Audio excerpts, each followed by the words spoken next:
La banque, la la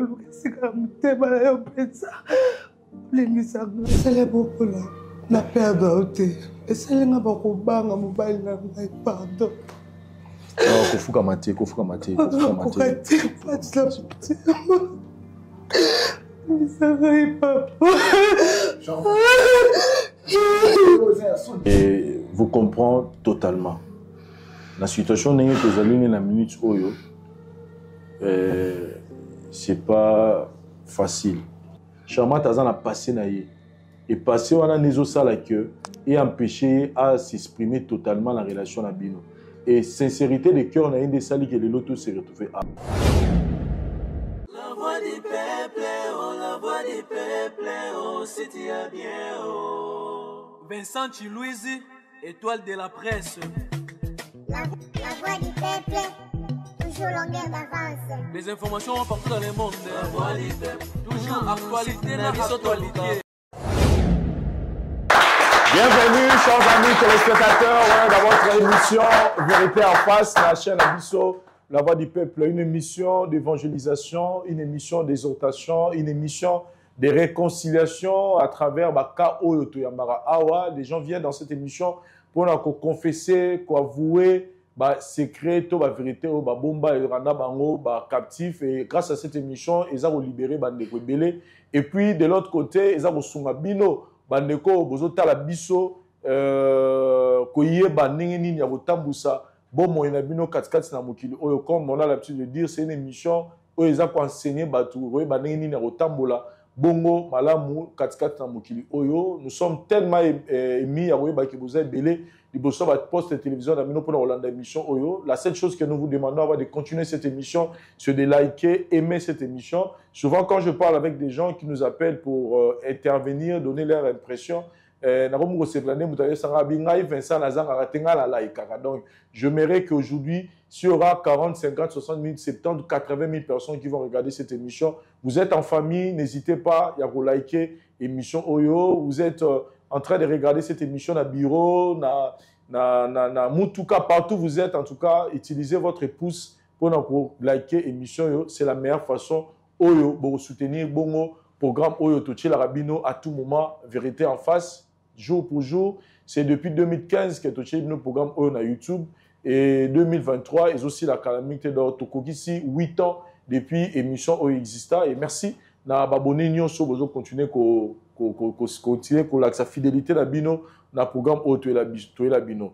Retrouvez aussi cette émission tous les lundis à partir des 21h, vendredi à 8h, puis les dimanches à 13h dans la couleur télévision Tam Tam d'Afrique. On se retrouve juste après cet élément. Merci.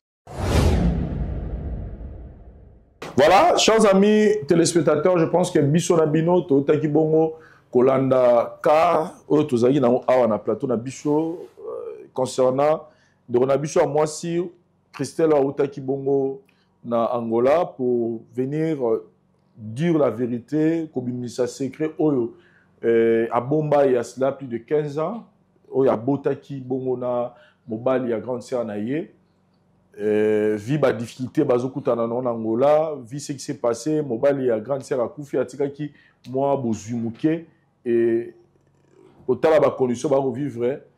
Christelle a décidé qu'il Bongo, Aya Bosenga Bongo, grande sœur Naye, Bolimbisi. Et nous tous nous avons regardé comment ça a dégénéré. La grande sœur n'a même pas voulu. Nous avons voulu entrer en contact naïe après l'émission Oyo. En tout cas, yé na bananaye ainsi que toute la famille baza vraiment décis. Alors décis na ninga bosaranate par rapport au comportement Oyo. Christelle a affiché, ils ont une façon le rôle la pandi famille. Mais tout ça qui quand même effort. Il y a Rolukapé famille, il y a Mobali, papa il y a Ndoronabiso à moi si.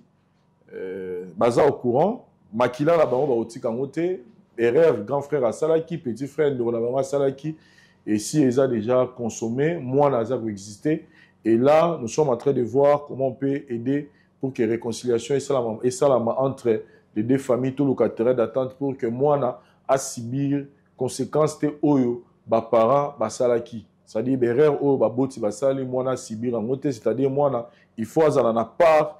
il y a moi moké au papa tika qui attend bien, ala bien dans la condition bien, et le reste pour notre grande sœur, petite sœur, je sais qu'avec le temps peut-être avec les temps d'être au Luka, mais pour le moment priorité la chose ali que moi na azala bongo libanda, il y a pas problème non sur bakutana nginango. Lelo chers amis téléspectateurs toyi awa parce que tous en la situation moko ya ndona biso charmante azali ndona biso et à moi aussi avant awa na Kinshasa aloka biso parce que elle a l'habitude de suivre cette émission et elle se retrouve devant un dilemme où ils ont que il faut aller à Charmante a un fiancé naïe, fiancé a prêt il y a une famille, fiancé a prêt il y a une procédure, il y a un état de mariage parce que aligné Charmante mingi.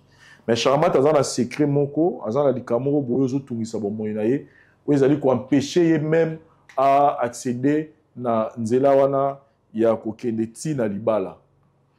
Passé naïe ils allaient ndé na tuko ba ko empêcher pour que à leka na nzela libala et américain ko solana mbal naye pour lui faire voir que azana likamoro boyo etungisaka ye parce que soka yebisi yango akozala toujours d'accord ba continuer libala na bango mobali accepta ka ibsa le bika lingié aza prêt ya ko memape salité naye. C'est pourquoi, vu la gravité de la situation, Charmante s'est décidé à regarder la vérité en face pour que les Kambois en possèdent sans mobile et les KA pour que s'il y aura des conséquences néfastes, Bisso vérité en face, tout soumaye pour que à perdre mobile naïté. On se retrouve juste après pour Toyambaye. Merci. On a bandé comme dans la poste à retourner banda kuna bango ya ba rêve na bango parce que les gens qui chassent ils font moi. Pourquoi pas kotonga ndako ya rêve na yo nengo lingara lupango ezala? Pourquoi pas koboma mbongo na yo na mabele parce que bilobi nini kozala te? Et surtout que les espaces sont déjà développés, bandeko mingi bazala bandako awa basi batonga courant mai makambu tout eza kitoko makasi. Donc awa tozali pour na ba contact nyonso bureau na biso ezali bongo na commune ya Lingwala. Avenue Kalembelembe numéro 256 botunika la flat hotel Tenazia, donc ils sont non loin il y a commune il y a maison communale ya Lingwala. Donc boye wana bokuta bandeko bazala pour repesa bino be explication lisusu bolingi to bobengi biso na nzela ya téléphone na ba numéro o bomoni toteli bino na C. Visite ezali bongo chaque dimanche na charge na biso bis ezali wana pour na boya faire visiter bino esika na bino. Ndeko welela parce que awa tozaka na 229 parcelles ya Pamba. Donc 229 parcelles à Pamba neza awa na kati ya concession oyo eza opportunité pour nous parce que oza tout près ya Makadam. Donc Makadam ozomona oyo soko continuer tout droit au keti na Maluku-ville. Voilà, chers amis téléspectateurs, nous vous exhortons une fois de plus d'investir dans l'immobilier, dans Rosomba Mabele, awa na kati ya mboka na o Kinshasa, plus particulièrement pour na biso bandeko tozana ba terrain na Maluku. Vraiment faites vite parce que jour après jour, message dans la reprise, j'ai compris que bande rebelle baroyo kango. Donc contactez le numéro qui est affiché pendant que la publicité Zaroleka Bobenga pour avoir plus de détails. Visite Net Lobezo à chaque dimanche à partir il y a 9h Moutoukelongara, Bachara Moutouko Fele. Mais comme je l'ai dit l'autre fois, tous en a besoin d'un nombre de batteuses à la moins belé pour tout déplacer.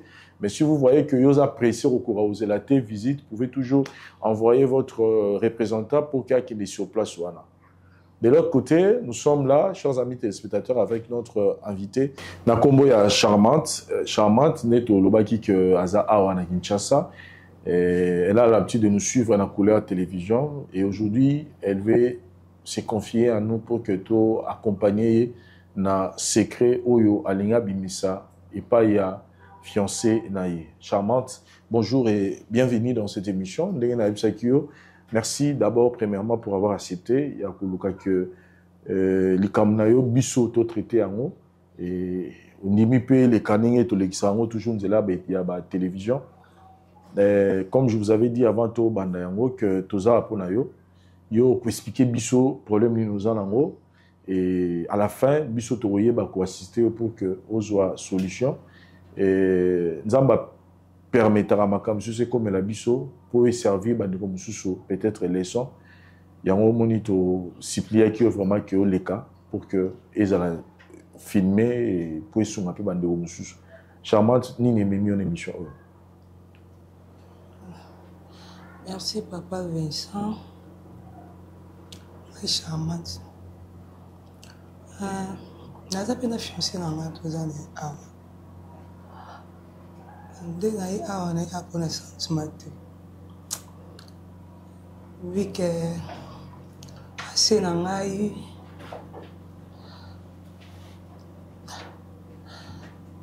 tango mte komisanga na esika naoloba naza na baregret azoka soni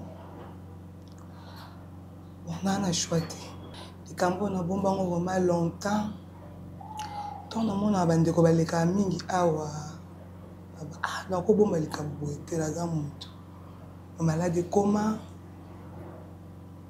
il faut nayaka na partageant na bato kwa mokili tant nakola ma fillette âge ba 16 ans ba 17 ans ba plus monde de moi nazaka na camarade ya papa na nga camarade ne mo banda koya comme d'habitude chez nous avant linganga mingi charmant soka ya ozwanga omemanga bongo pe na lingaka mingi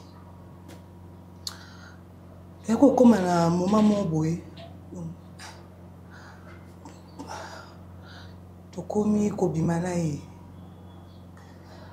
tite pe RP to comme obima netinga moti lelo nde naza bwende ona mwasi na comprendre petit to bimana ye to vana biso pe na ye il pas à marié à zaper na bana azape marié na bi mwasi na ye camarade aya raper na ndaku tout ça mwasi ko to bando sola pe na mama biso bien ba comme le camarade ape na bana ngala ye bisinga ko bomba ko loba te ko bisa papa te tala mokili na bomba solo ibon papa okangisa ngai osala baba maman bekana okesika passe nimbisanga c'est que solo binanga ke ozaki mwana mokie ti ozokola donc toloba pe ke ye mutu alongola yo nde babengaka moseka ouais azali pe na lingi pe mobali te donc nalingaki donc ye mutu adeverge yo toloba donc vivre na ye donc ozwa pe diplôme na ngai nake pe université je me suis dit nde naza boye likambo naosala nga moko na moni eza mabe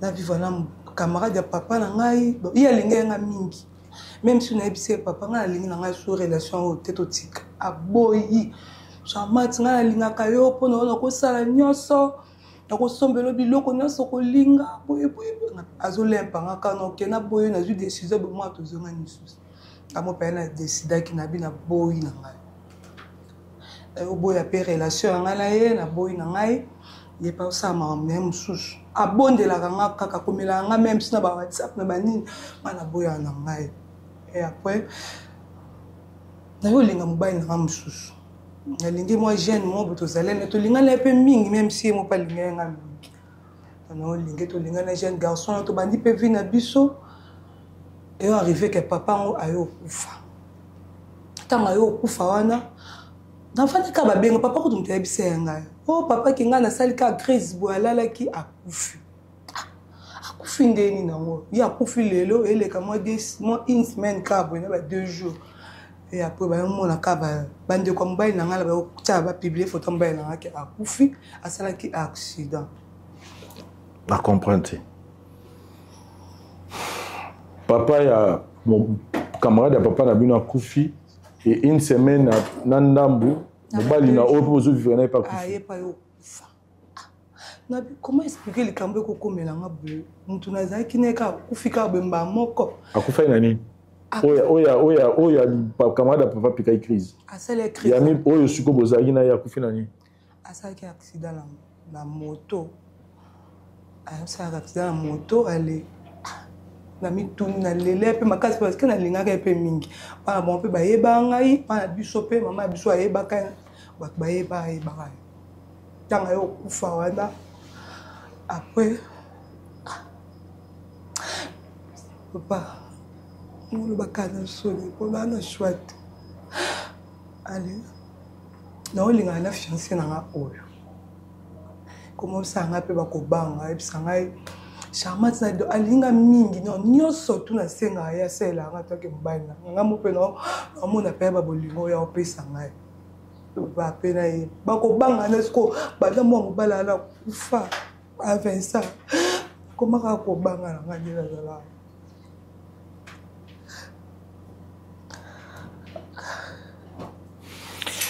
ozobanga no ningo za boye parce que pour na yo tu te dis quoi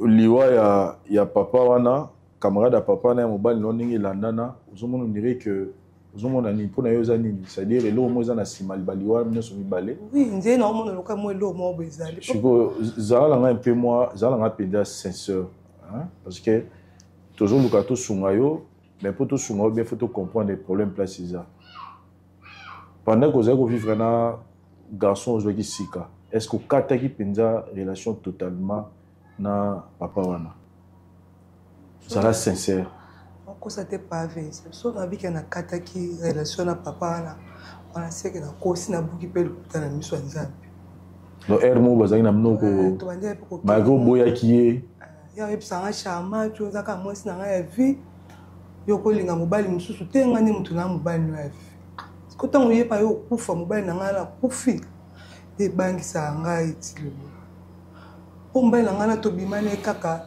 to bimine ka une fois de pete o boya na papa na de makambo na se komela mobali parce qu'on a koma pour ba o linga na quartier pe na soni ba mona ka jeune faut kufa na mibali ça la ngape moi et l'on moi retenir maile na ngai attention na ngai eza que olobi tant bimika na garçon nande makamwana ne susala mi toto bimika na garçon après papa na yo kufa yo le ka une semaine ba 2 jours 3 jours de pe fiancé la ngana kufa ki ba benga ba ba sa accident après on se connaît comment na pour banga mobile na ngala ba to lingani na fiancé na auto za na auto bimana ete so la comment ko banga o mona yo bimana mutaba tu boy na papa na ba non na miso mi ebati asala na singa ba opété tout ça bo bima asena nganga ndena boya na ngai oui ça reni ese kaka zela ngava na bimane il faut abala ngai on bala bata ya sali pe makambo ba mbango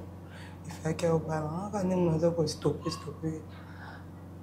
wike ko banga kaka et sur yo isa pour la nini là on est vraiment où il s'est dit que expliquer sur histoire nayo que tu as eu à sortir avec l'ami de ton père et il s'est fait qu'après kutani na otikiye totalement to comme malamba le mususu bobina mobile wana memi au constater que ba kufi ba liwa mo brisque et là tu as peur pour na relation za na musiko et là on est penza et memi on émission olu kape po maman de la zabla za po so mobile na ngai fiancé na nga o bikolo alinga ye kada pe na poso to za ne loko esalinga meminga a na mona balinga nde bayaka na poso solution pour sengela mobile na nga pardon alimbisa nga la ona so le kaka za le passé alinga ye kaka lo meminga pe na mimi yango pour que les capina la délivrance parce que c'est ceux qui penza les aningo toujours le bawana que et mobile wana baliwa wana isa moi lié peut-être en relation aux joie mon papa camarade papa na yo et il faut que les canaba délivrance ko yeba ceux qui pensent effectivement et isa yango ni te za cause parce que coïncidence pèse à la caille vous appelez une coïncidence mais nous encourageons pas babloko wana parce que tout ça ce sont les conséquences il y a quand on est en train de faire des choses malbées, peut-être même sur le Manzela. Voilà, chers amis téléspectateurs, je pense que notre sœur a été tellement claire pour ne pas répéter Maramboya Lobby, Koko Tissa Ndonabisha Mobali, Julian, pour que tout me rappelle que Solanaye, que Talisaye, problème au Ndonabisha Mouassazanango, et puis tout continuer l'émission Nabiso. Merci. Nous sommes de retour, chers amis téléspectateurs, après avoir installé Plateau Nabiso pour continuer Problème Otozanango. Vous nous suivez partout dans le monde. Comme je l'ai dit tout à l'heure, nous aurons besoin de vos commentaires. Laissez-nous votre commentaire parce que ba commentaire na bino orientera biso pour na koyeba pe ko sunga bandeko ba yara awa. Partager cette émission parce que problème autoza nango e cause apé mundeko mususu aza nango et azoe baté nini na rezolango solution. Là nous sommes en présence de monsieur Julian, mon frère, bonjour et merci une fois de plus pour avoir accepté. Oui, bonjour, Papa Vincent. Pour que vous allez filmer, Nathalie Sekio que les paroles s'envolent, les écrits et les images restent. Donc vous allez la preuve nayo, toujours recourir aux besoins. Toro Bandela, présentation pour que Bandeko tant tout cela qui tous a filmé dans retour nayo vous reconnaître charmante. Oui, charmante c'est ça moi cinéma. OK. On a vivre en aïe, ça fait un bout de temps. Dans la préparation pour du mariage naïe. OK. Et je ne sais pas à Bellingham Balamoko et puis naïe a une émission ça qui Natala à la TV. Naïe habité ni même a. On a ça surpris ma casse. Voilà, parce qu'il y a des Likambu, on a habité entre Binomi Balé, Bozan a Likamo, Boyo, ils ont les chaos, peut-être oui déjà qu'on révélé Bisson avant que tout côté en profondeur il y a problème où il y a une déjà là des yomoro rolo banini na. Bon, je ne sais pas ce qui est ça Likambu ni ça qui a bimsa parce que na yebi qui a bimsa a ça Likamo fois sur la ngona mais à Bangaka et je ne sais pas Likambango autre sur la peut-être ngana en privé tant que moi c'est mobile mais comme à niveau ya TV boy je ne sais pas ça na lobanine charmante est-ce que le problème de retraitant on a écouté et comme à niveau ya TV boy ta yo moko qu'est-ce qui ne va pas c'est la raison néo lobby du camo boro traité binomi balé sur le comité en niveau de télévision c'est-à-dire que charmante elle se sent incapable et à quoi vouer le situation, c'est pourquoi elle s'est confiée par un biseau. Sur le bout de la rémission, on comprend que tout le monde a battu, tout le monde a pasteur, puis on a des bandes de caméra. Charmante a un problème, mon connaît au lobby, a les caméras, il y a bisayo, ou il y a bisayo. Mais je voulais juste vous poser une question. Au bisayo tout à l'heure, que vous avez vraiment la bonne charmante, ma casse. Oui. Ou l'ingaraï à quel niveau? Bon. Si na point s'il vous plaît. Azamos oyo na loba na partager ne ba reste vie na mobimba. Donc à part rien na ça suna mutu monte na ko bimba na ye. Na ça suna mutu monte za ke na ko lu kana déranger en dehors relation ya na ye. Na jira moi sina ma sous les charmante. Mais je ne sais pas, et comme Matina ba niveau au fanda awa, l'émission ngamu na tala na TV. Vérité ni yango za kayi akoloba na nga na ndakute mais faut yo yebisa ngamu awa. Jusque là sur pour na libala na beaucoup na niveau ni. Bon papa Vincent, maman libala ezokeni déjà normal. Il faut qu'on a ça l'enveloppe pour na tinda na famille na e. Mais moi si je ne sais pas ce qui est ça problème nini. À chaque fois, il y a un problème et belé. Donc, tu as déjà. Malgré notre coucheté, moi, c'est proposant que non, avant mon anzoto nanga, il faut au balanga. Et non, c'est la maramba pour nous honorer moi sinanga. Mais nous comprendre était charmante. Maram sous so télé milango, so to sala boya me minga boy. Sanga sala boya so me manga boy. Et n'a évité à ça là pour quelle raison? Donc jusque là, sur au avancé dans la procédure, on a les balles c'est parce que charmante tapé sur nous, azo compliqué moi que tout le babon. Dès le début, à ça que nous avant la coucher là, il faut na balaye. Tant que mobile, nazo zo tant ya osomba bilo na malé mais pour na honorer. Même moi si tant moins de l'eau, c'est comme déjà après pour m'envoyer ça là-bas. Comme me belé so compliqué. Même si enveloppe na ça là, azoli ngatina ça enveloppe. Pour moi la vie que non moi si ça pour ça mobile à sanaye à honorer na miso bato. Mais jusque là nous avons comprendre était yeso qui problème ni sani. Ou ça qui a son même à gauche droite. Parce que oh ali na ça là yango nazo ça là déjà. Mais azo compliqué toujours à chaque fois. Voilà, merci beaucoup, mon frère. C'est la raison pour laquelle je pense que aux Alalilo satisfait ceux qui le lot que raison oyo ezo retardé procédure na bino ya makambo na bino yango raison oyo Charmante eli a en émission oyo vous allez d'accord que lelo Charmante ayebisa yo liboso na biso bandeko toye a mpona kosunga ye avouele yo vérité oyo ezosalaki makambo ezala jusque là bongo oyebisi nga kolingaka ye mingi et je pense que biso nyonso ndenge toza boye moto na moto aza na passé na ye tant tokutanaka moto na moto ayaka na tozwaka bapassé ngo azwi passé na ya kundi oyo mpe azwi passé na ya kundi bosala chemin na bino mais ça arrive que passé yango olingi okunda mais ezokundama bien te parce que peut-être libulu ezalaki etimolamaki bien te mais le plus important eza ya koaccompagner nzambe apermeta makambo mosusu ekomela yo mpo peut-être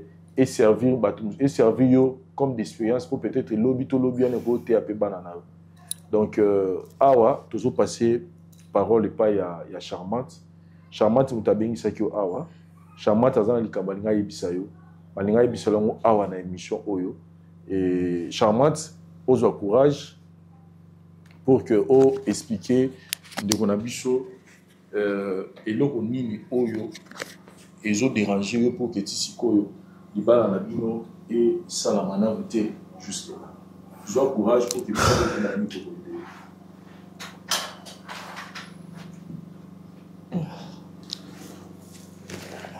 mbai na ngai nayebi ke likambo na oloba nao peut-être ochoke yo esa apasi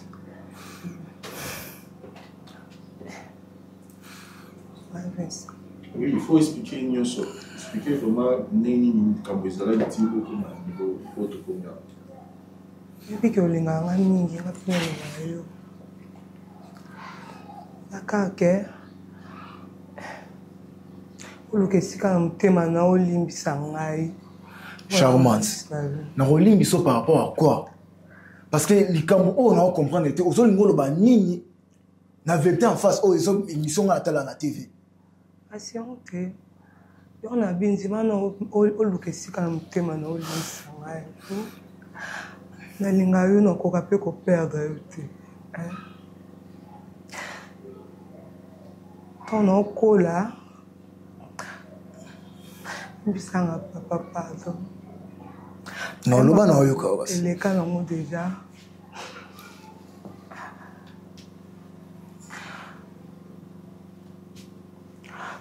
banda kobima na camarade ya papa ya biso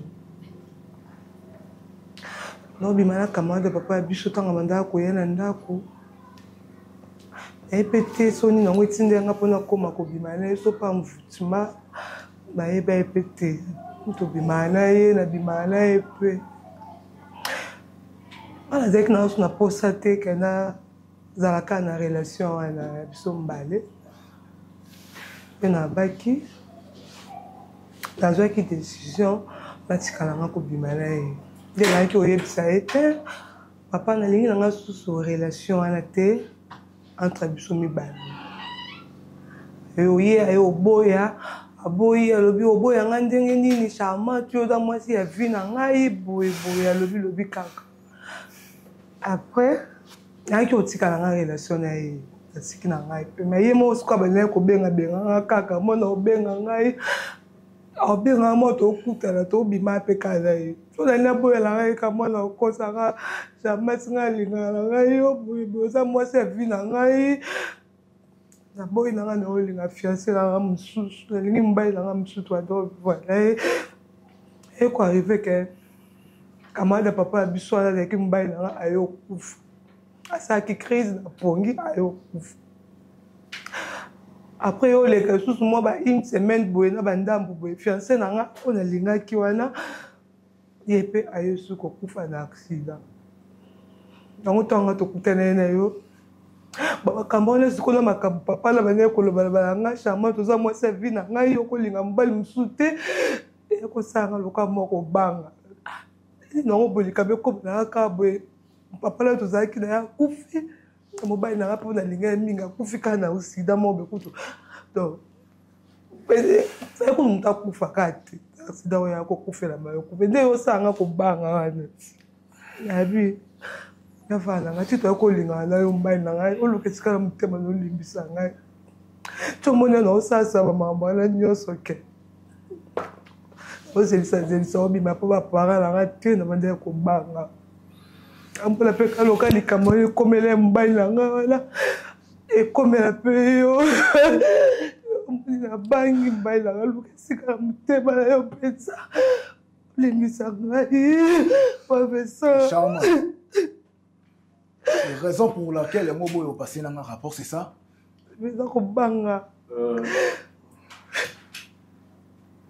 Mon frère, je m'aimerais, avant de réagir pour le bâtiment où nous avons besoin, on a dit d'abord Chamata, au Yokana, le Camboyo, Bandeko, tout ça, tout ça, tout ça, tout ça. Les temps peuvent peut-être digérer vérité. On se retrouve juste après. Merci. Éphésiens chapitre 4, le verset 26. Merci Cordon pour la parole. Merci Soussou na bandeko nyonso balandaka biso. Zambalola pambola mutu nyonso oyo ataka kana ye pona kotala biso. Loko na koloba to na bandeko nanga baza na plateau.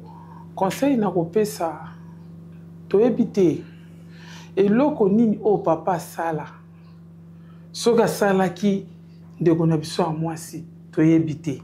Si le temps banda koloba na eka ke oza mwasi afi na nga mutu muso ko kolinga yo te kaka ngai toyebi te. Soki kaka maloba soki pesa kaka ke yango nde alobaki nde tosala boye to liwaka nde ye nango kaka ke kuti bandeko na moni papa akufi ndeko pa akufi yango sali ke ndeko na biso azobaka nga namoni mutu atambolaka na le passé na ye tant sous le passé ça y est que ndeko na biso mwasi o ya ye lekaki bongo kabimina ndeko papa na bango mais ça le passé mutu na mutu na le passé papa pas cause na le passé na ye pas cause na le passé tant sous le passé papa eleki ya ndeko na biso ya mwasi ngai namoni yango ezaka likambuka ke ezaka makambo nzambe ndeto zaka kabo yanda za bwazaka kake azwa kaka délivrance. Délivrance quand les kinyons ou est kosala ke loko alelo alobi o ezaki kati na ye alobi o yaki le passé na ye eza na facilité basali délivrance pesimba nango tamusu pesa nango ya te ke pona ndeko na kufi tamusu ya pendenga yebo yepa kufate tamusu makanteza ya ndeko na biso mwasi mais na kosenga ka ke délivrance les kinyons parce que yo sambela ka to na bandeko na biso ba pasali na biso baza awa balande yo na ba prière ke makambwana oyo ezo yaka yo kana mutu to ezo za la kati na yo esi na nzela ba prière makambo libala esalama papa na ngai ndeko aza na reso ya mso zo banga makanisi bandeko yela mais tamusu le but ke soko po bimina ye yo kufate tamusu zeka papa ekara wana ndeki lekaki na kosenga yo accompagner ndeko na biso na yo na ye ezateka po bobimaki na ye te mais tant bozaki ne bozo partager maloba misusu makambo misusu mais osunga ye na nzela ya prière po bozana délivrance makambo kindi malamu na kolinga te ozana kanda moko po na moni za le passé ne poza le passé kolinga ochelo kanda te kosika na opete sola na bino bozala bien bona kona nzela ba prière nzamba lola a opambola bino nyose kozala malamu. Merci. Merci Cordon pour la parole. Nga mingi na loba vraiment respect na mon way mais papa na vraiment franchement zaki mutema mabe. Oyaka pa camarade na yo, oyaka pa intérêt mo boye, olinga mwana ya camarade na yo. Alors moi na zaki na âge so na bosanteza moi na zaki na âge ya puberté. Ba 15 ans 16 ans ezala ba âge oyo bana bazala na puberté. Charmante abandoro ye bate na ignorance. Amonika camarade papa mora ya kalinganga, c'est tout à fait normal. Akanga manaye pa ayebi za camarade papa na ye azaki na ba idée mabete. Oh papa mo boyo ya pa camarade na yo, na tension moko po linga mwana ye obebisa virginité à mwana batu. Ah bon en tout cas, akena li feloko franchement, akena faire akena li felo papa na ko bebisa via mwana batu boy. Ko bebisa obite passer na biso et attraper biso na moment otoza. Na futur na biso comment papa modèle oko sa modèle wana franchement na minute vraiment azana li felo Charmante ayeba ite conscience na yeba na sala na 15 ans vierge yo papa mo yo baby si virginité mwana batu En plus, on a maloba moko, ou ezaki ba maloba e kangamane libela, ezala spirituel. Pas maloba na, siko eza physique te, eza spirituel. Ba maloba na lobane to boya na te, to tika na te, ozwi nonu age mwana bato ya puberté, obanda ko bimana ye, ti o commissaire mwasi na yo. Tandis que ozaki na mwasi no anda en tout cas franchement, même si okufa kala ozamte ya mabe, papa nanga, ya likamkutu ya yo ko sika pona ye na charmante te, eza likamkutu charmante. Abadaki ko protéger yo na sens nini yo banda osenga ye bosa rapport sexuel ye abanda protéger yo tamusuma be eye la yo te yango a protéger ki yo bo bimana nu te ko sili kile ko te azamu amalamu amemi yo na posséder mo ya bien aye na likambu pe na vérité en face a dévoiler likambu bo a bomba de façon que pour luka solution a etika les aka prière o ezaka clé na biso ya suka ezaka prière ba pasteur OK pas ba pasteur ba mamino prière biso za ba pasteur ba mamino prière OK na procéder la prière le cause a procéder à libala eza prompter c'est pas tard au balaye aza mo sa vie na yo alingi a protéger mo balo o ya zwaka wana tant que ba sali rapport a kufi au moins te que ya bo ça rapport na yo a mema yo bon na pas ka kala pe ba nozala bongo ba génération o ya biso to koleza ki mo bali pa ye ba nzoto na yo fa bala yo ezaka bongo ezaka kwa ya kilelo te abana lelo te ekomika buka lelo lamba lelo non biso na époque na biso ezaki bongo mobali po yeba nzoto no ifa bala yo mama anda ko so gangelo o simo matoyi boy oyebi mibali nante oyeba te mobali abimi ba oboya pe fiancé aussi ça na classe et ben lelo comme na bana biso lelo en tout cas c'est grave bana lelo ba komi lelo ka lelo ba ki ba somi lo dendo ba salelo poulet ba yo au lieu ka lelo buka lelo azamu amala mo za féliciter ngana ko encourager yo kaka bokene na posséder albala et puis bolanda ba pasteur to ba pasteur abalanda bino prière et ça la ki bobala na bino azamu sa vie na o bon neutraliser ba maloba na papa na loba o ya loba na ba maloba ne elandaka maloba mo bo loba kala elandaka biso na ba futur na biso alors to sambela biso na bino to tika pe bino to sambela de façon que bobala na bino ko sikate papa na nga merci. Ouais, merci Cordo pour la parole. Et vraiment, na monika o comme ligne de on a biso moi sinon de on a mobali masa na biso. Vraiment ngai na ozala droit donc en sentiment tena féliciter ser na biso moi si parce que eza pasi na mukila lelo moi si a épargné mobali na danger morobo. Bas na biso lelo akondi mbaki a malade marolinga kufa yo morote. Olinga kabula na mibali pour tout subir conséquences. Moi si vous appelez na ba sort na ba mauvais sort ni morobo alinga na ngoye morote alinga kaboela ngo bato parce que son na famille bona ndokia moi si eba ki famille sili mais ser na biso a épargné yo na kamoroboye que aza ko se sentir ana makamorobo so mobala leki na nzela na ba kufa malgré bana ko ignorant mais Monique deuxième bain na kufi jusqu'au net troisième moi si moko vraiment ngana féliciter na PC merci na olinga ba fi belé ba comme on a exemple OK on a danger moroboye on a les kamoroboye épargner mobile et puis mibali il paye idem on a makamoroboye épargner pe mo simo olingi mon frère za makamorocha na candidaté basi baza eza passe mo na moi si andi ma vérité tout ça comme réflexion moi mki so olinga moi si so tourner ka chéri na 40e alors bon au deuxième mais en réalité a maintenant ba 10 000 balles to 5 000 balles mais so tourner ka na 40e mobile no vie alors ba na au deuxième nanga basi ba kosaka mingi mais so moni mo so ndi ma vérité mo boya vuango na place au bébé sa projet no mo boya ngo ya bien sérieux na place au silica na place au ba décision mo quelconque ngana linga kutu yonde o ya pona ko secourir. Mais na hôtel me la paix bato ba les paroles s'envolent. Non, il y a des paroles sous s'envolent raté. Net mal papa oloba na yawana. Fait que les paroles s'envolent. Mais il y a qui ça va dégater mais alors le bané que vous moi sinanga tina dernière moi sinanga vie de maloba sous s'envolent raté kangamaka. Dans yawana il faut que télé me la maloba o bato la kila rabatu. Ba vemo ezanga ngo tina ke olimo na bato ngano tiliwa ngano vuma so kufinga na rumela tena la na Rolanda so yo kufa vanga la Rolanda to kufa no nzela moko ya ba parole mususu et s'envola raté il faut apaiser malobano ko loba na mutu. Donc on osenga na masa nanga sert à leli a épargner na danger a lingio avouer makamoko boye o zaki ignorant nango parce que lelo ba fi ba komana ti mama lobi buka lelo lamba lelo tout le monde ba wileri par-ci par-là.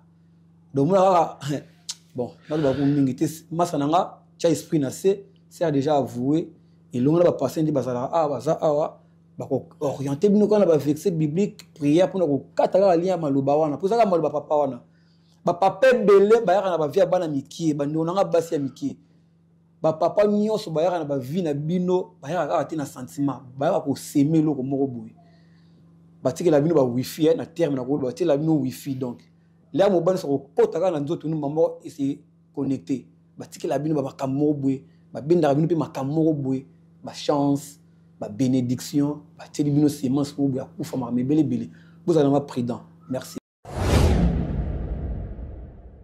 Merci Cordon pour la parole.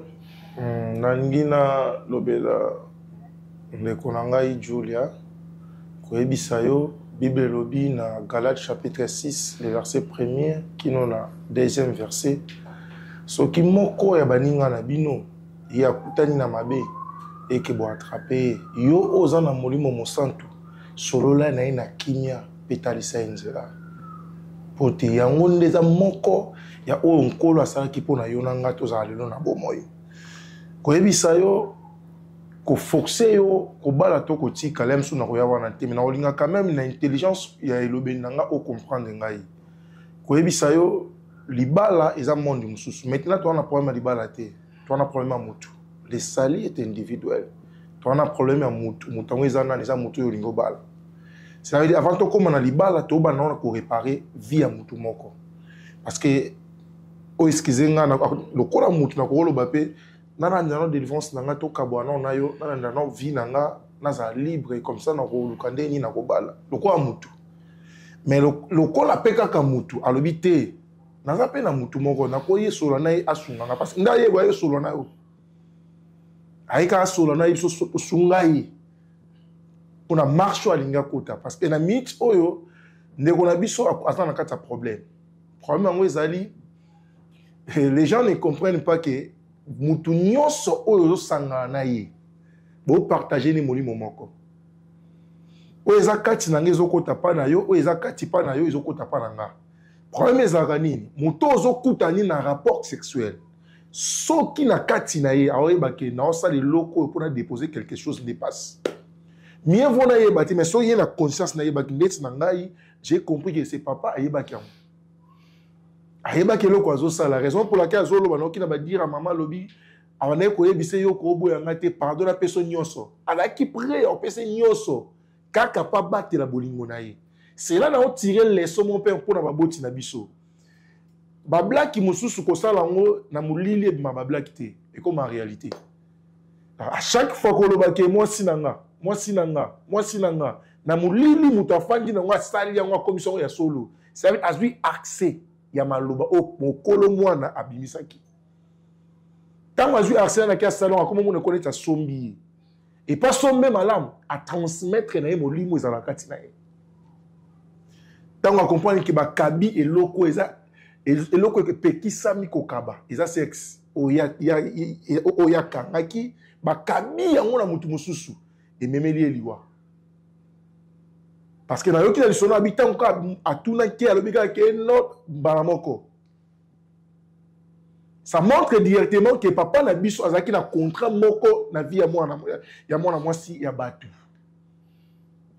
na ina yebisa bandeko na biso nyonso c'est bien bon ya kolinga mutu c'est bien bon ya kolobaki na olinga yo mais est-ce que oyebi mutu ozolinga malamu Bible lobi yebisanga nani ozoluka bonga na koyebiso nani oyo ozali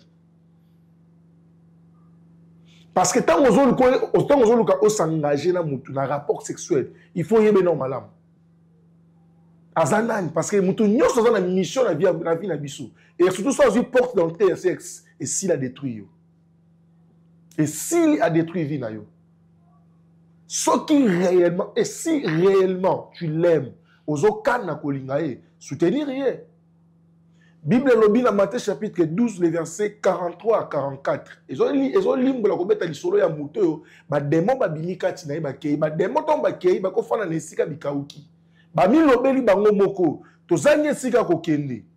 To luka esika ko kota ba luki ba zuite ba bi photo zonga mais photo zonga to ko zonga bongo te photo ko cet esprit. Oye kozala makasi ko leka biso photo zonga malamu. Et c'est papa akufi. Ba demo o bazana kati na liwa ba sundoli et to bango to muto ofu vande bazana yi donc akufi batiki ba bi to zonga wa ba tourner tala nde ba enu via mona batu soko lingi ya solo bolingi couvra nyonso soko zo lingi ya solo e kozana penser sérieux na forcer yote parce que ba bala pona mawate soko zo lingi ya solo na posa di bala oyo zo loba oyo se préparer pour nango Sungaye boke na procédé malembe bino mbale et je crois que nzamba biblia nzambo alukango la rabatu akango la. Merci beaucoup. Ephésiens chapitre 4 le verset 26. La sexualité cache beaucoup de choses.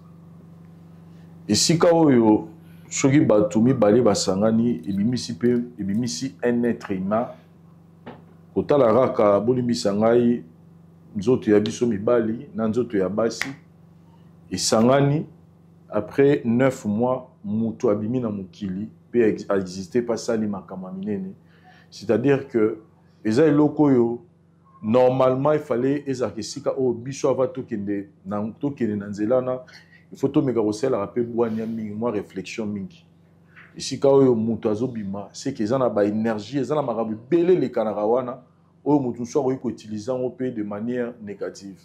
Tout ça là très attention biso bato yo to kutani na ba problème ya makasité ya nzela ya sexualité. Mon frère Julian, nous avons eu le temps ya ko pesa yo conseil. Merci beaucoup pour mon thème na wana ya munene ya ko vanda ko yoka nyonso tozangi na posa ko ebisa yo na nzela ya ba conseil yo to pesi.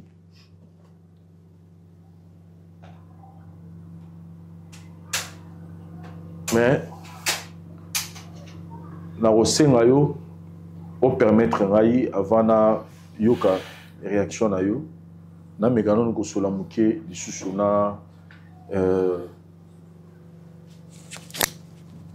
charmante pour que nous ayons quelques détails ou peut-être que nous ayons une décision par rapport à l'Ikamboyo.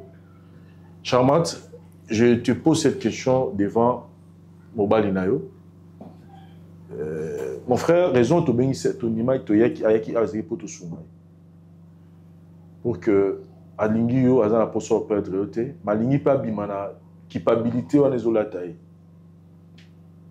Et c'est pas ce qui a vraiment vraie raison où il bomi papa na mobile yo bazaki nae. Le fait que ça la mine zela moko elle sait pas. C'est pourquoi to lobaki et pas nzambe ba réponse sur ce zala. Mais akoyi ko sala makamwana te sans pour autant yo zala fixer na likamwangu. Yango toye, je sais que naturellement parlant makambo tolo basiko yo surtout que nanenga musuni olinga su charmante po orubanga no ba problème et le monter ko rassurer que ceux qui bo bimina ye que yo ozo problème te naturellement parlant. Mais ici nous sommes plus axés dans la métali spiritualité que avec Dieu tout est possible. Dieu nous délivre ya makamunyoso ceux qui ont vraiment problème spirituel à rejoindre solution ceux qui ont pas capacité za na ngokati na ye que coïncidence et créer capacité katinaye to rusunga pe à travers ba minga tozanga na bango en contact.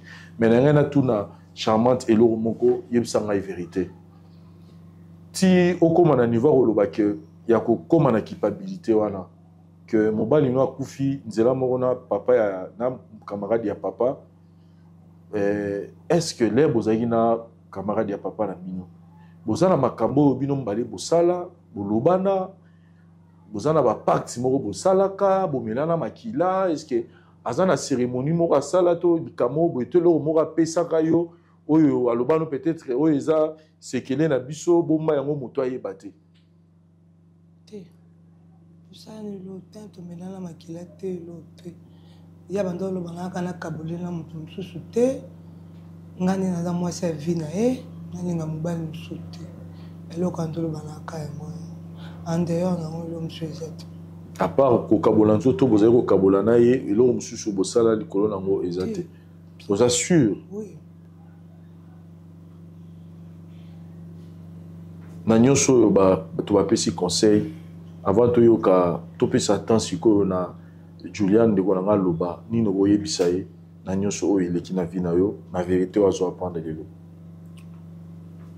Je n'osenga kala na ye alimbisa ngai. Aza liboso na yo awa o s'adresser na ye. Papa, limbisa ngai pardon. Limbisa ngai kesika la mutema no limbisa ngai. Esale bopola na perdre te. Esale nga bakobanga mobile na ngai pardon. Kofuka mate. Limbisa ngai papa.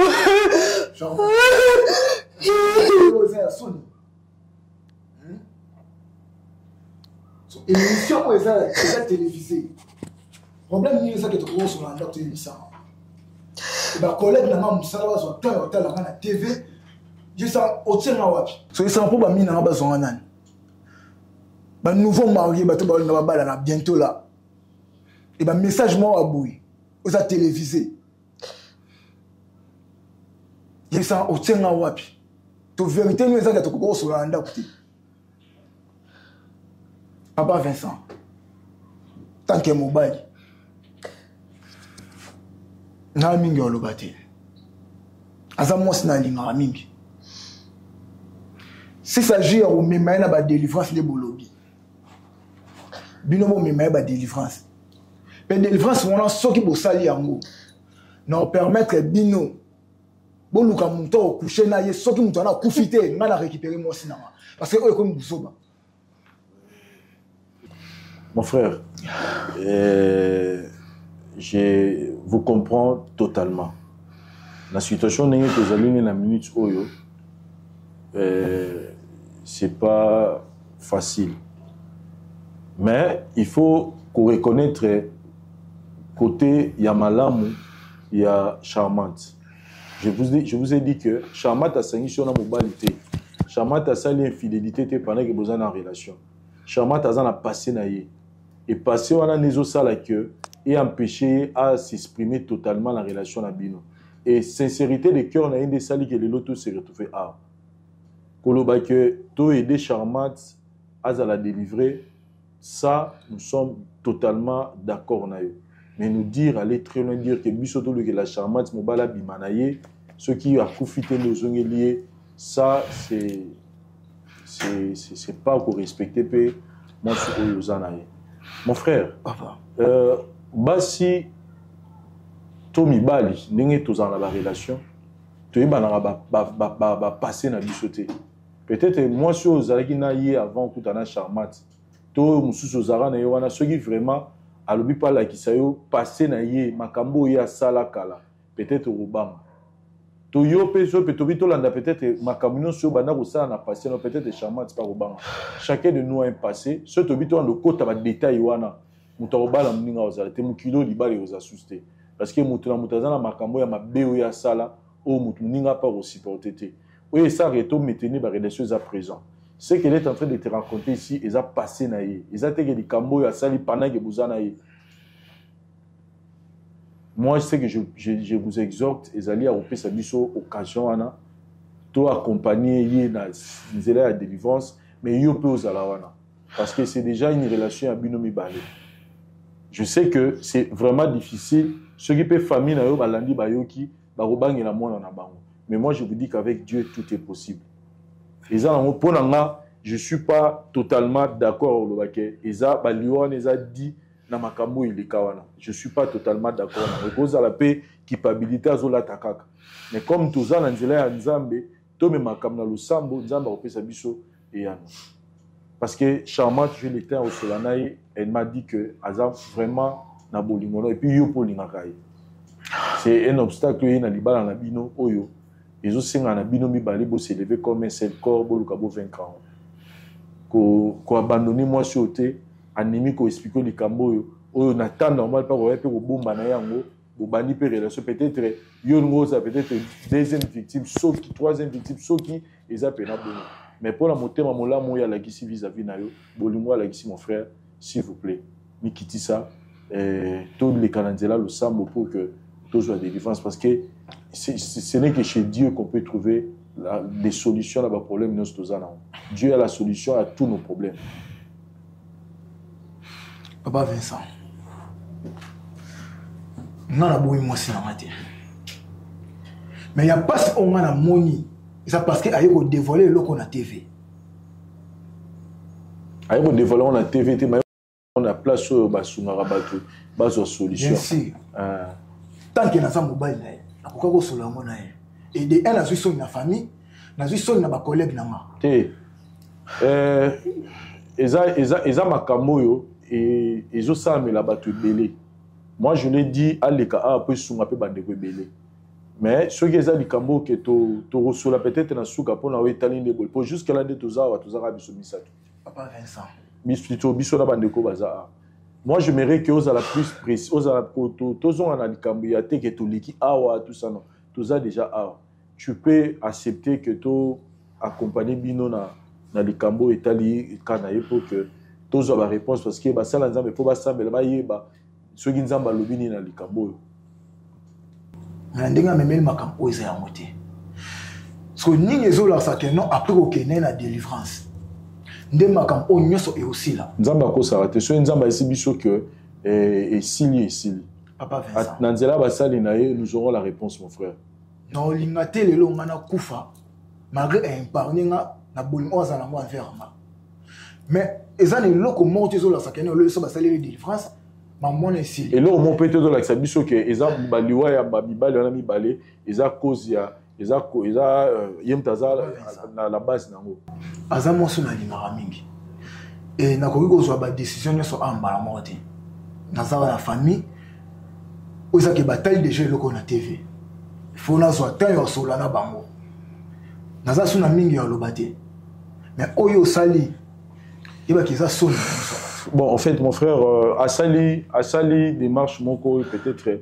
Et je vous comprends peut-être aux gens on a baïta na yo ya kanda vous comprenez mais elle a fait des marches unanimité bazami ça tu baro ça lelo ya sali lelo je vous comprends je m'aimerais pas to continuer à discuter na yo charmante courage on est là to solo lango o est important c'est libérer tozo les calendriers là délivrance to solo toza la papa je pense que to yebagani to ça là merci na bandeko sur botali émission lelo merci l'équipe qui a conseillé na équipe technique. Merci à Baboni Nyonso. Laissez-nous vos commentaires. Totikali na couple, to solo, et puis vous aurez la suite dans nos prochaines émissions. Bye. Gambela na Internet. Déjà le nom et Ebisi Nyonso. Gambela na Internet, c'est-à-dire les bongo boutique oyo bandeko ndeko na biso aza awa na Kinshasa avant d'être disponible pour na bino bandeko boza na poto mingi to ebine ezalaka. Vous avez la provision pour la famille, pour la télévision, passer un mois difficile, apporter assistance, pour l'orphelinat, pour l'homme de vie, vous avez besoin de la banque bureau à Rolia, Gambela Internet et pour l'ango. Donc, Bobinga Bango, Bobinga, na place où vous avez besoin de l'euro coma, au Bengi Bango, dans les bons. C'est-à-dire, assurer l'eau, biloko au sombi et puis assurer l'eau, biloko dans place. Oui, le sommet matière qui est donc nous ça la donne orphelinat, nous ça la donne homme de veillard, la bonne roulia, bah l'osso, bah semoule, bah huile, tout ce que vous voulez, bah miliki, en tout cas béni, bah mon car na numéro na PC, et ça les cambo sérieux, ceux qui font ça, le but c'est que rassurez-vous que bah mes appels na correct, je pense à les jours qui viennent, tu retiens la monnaie spot na bango, bah nous les cas tout moment, donc même mais ça na Gambela internet, au sommet bilo on a osé la poto tinika mbongo na yo. Et biloko na comme après maman leki biloko na qui n'est pas tata moi c'est qui n'est pas maman papa na biso to pas maman na biso to qui est na orphelinat to qui est na homme de veillard moko ou bien Gambela na internet bon maman na moi si mon na téléphone ou après expliquer bino nini na rosala pour que biloko comme souci ezali bo bengi Vincent pour na ba détail mususu par rapport à l'ikamongo, tobeni gabela na internet. Troubles du système immunitaire, chute de tension, maux de tête, fatigue, perte de poids, frigidité et diarrhée. Dites adieu aux inconforts et retrouvez une nouvelle jeunesse avec une tasse de Maxi Bien-être au quotidien. Une solution bio composée de plantes traditionnelles, 100% naturelle et reconnue pour sa vertu. Une formule adaptée pour hommes et femmes. Depuis plus de 10 ans, le Maxi Bien-être Café renforce le système immunitaire, restaure la fatigue physique, améliore le sommeil, aide à stabiliser la tension et la glycémie, nettoie les reins, soulage l'hémorroïde et la constipation. Chez les hommes, le Maxi Bien-être restaure le dysfonctionnement sexuel, l'impuissance et l'éjaculation précoce. Maxi Bien-être est disponible partout dans le monde. Passez vos commandes sur www.maxibienetre.com. Naturel. Dans le œuvre dans le laboratoire CRMTA ou ezali laboratoire médecine spécialisé dans la production de phytomédicaments, c'est-à-dire bakisi ya parti ya banzete na biso ya Congo. Bakisi nyonso o bozomona awa na CRMTA et subir essai toxicologique et puis essai clinique ou ça la différence na biso na tradi parce que et subir quand même moi étude et belé et puis kisi o eza na CRMTA ils allaient homologuer le ministère de la Santé, c'est-à-dire ils ont autorisation, il y a mis sur le marché, au niveau il y a mboka et puis les bandes il y a mboka. Qui si on produire dans CRMTA et comme n'importe quel médecin partout à travers le monde. Dans le laboratoire CRMTA, nous avons deux branches, branche cosmétique et puis branche médicaments. Dans la branche cosmétique, nous avons dulci au collagène, pour ça il y a un sérum, un savon, pour le traitement il y a un tampon, banduta, ride, poche et puis cerne. Nous avons d'ici réparateur, pour ça il y a un sérum, un savon, ou associé gel douche pour le traitement il y a un bouton et puis pour réparer le poissonayo. Nous avons d'ici cheveux, pour ça il y a un huile, un shampoing, pour le traitement des cheveux abîmés, des cheveux haut et baby, des cheveux colorés, ils allaient ko botisa suki noki et puis ils allaient ko retarder repousse ya ba cheveux blancs. Tous appels na parfum na biso ou to sali à base ya banzete na biso ya Congo. Spécificité na ngo ils allaient ko kitisa yo stress na kati ya nzoto. Na branche médicaments tous allés na méamycine, sirop comprimé, ou ils allaient kis na biso ya ba mib, ba levure, ils a anti-poison, ils allaient ko traiter ba problème nyonso. Vous allez dans le diazostimule où ils allaient traiter différentes formes d'impuissance sexuelle, tout en éjaculation précoce, dysfonctionnement érectile, manque de libido, azospermie. Vous allez dans le zingenalis, suppo, na comprimé, où ils allaient traiter différentes formes d'hémorroïdes, internes et externes. Ils allaient régulariser le cycle. Il y a maman. Vous allez dans le sensifos, où ils allaient malaria, présenté sous forme de sirop comprimé. Vous allez dans le méamycine crème, où ils allaient traiter différentes formes de maladies, où il y a ploposo, mycose, où il y a makolo ya bana mibali, maladie empêchement palata et pas ya bana, na maladie msou ya loposo. Vous allez dans diazolex, où ils allaient traiter différentes douleurs rhumatismales, douleurs ya mokongo, paiement, allergie au pollen. Ils allaient pommade tomuli kombo ya papa na biso tondele diazolo. Tous allez na méamycine crème ndenge na tamaki, tous allez na allium, où ils allaient kiss na biso ya tension, ils allaient pour traiter hypertension. Tous allez na borex, où ils allaient pour bombisa système ya papa, ils allaient pour komisa ya mulai pe monene. Tous allez na menga kiss na biso ya makila, où ils allaient pour zongisa makila na bato où ils ont un problème ya anémie, quel que soit son type ya anémie. Et puis tous allez na tisane docteur Maxon, où ils allaient tisane na biso, ils allaient traiter myome, fibrome, kyste ovarien et puis basi où ils ont un problème ya kubota. Tous allez pe na diabéine, où ils allaient kyste na biso ya diabète et puis tous allez na anti-poison na biso, où ils allaient neutraliser poison na kati ya makila.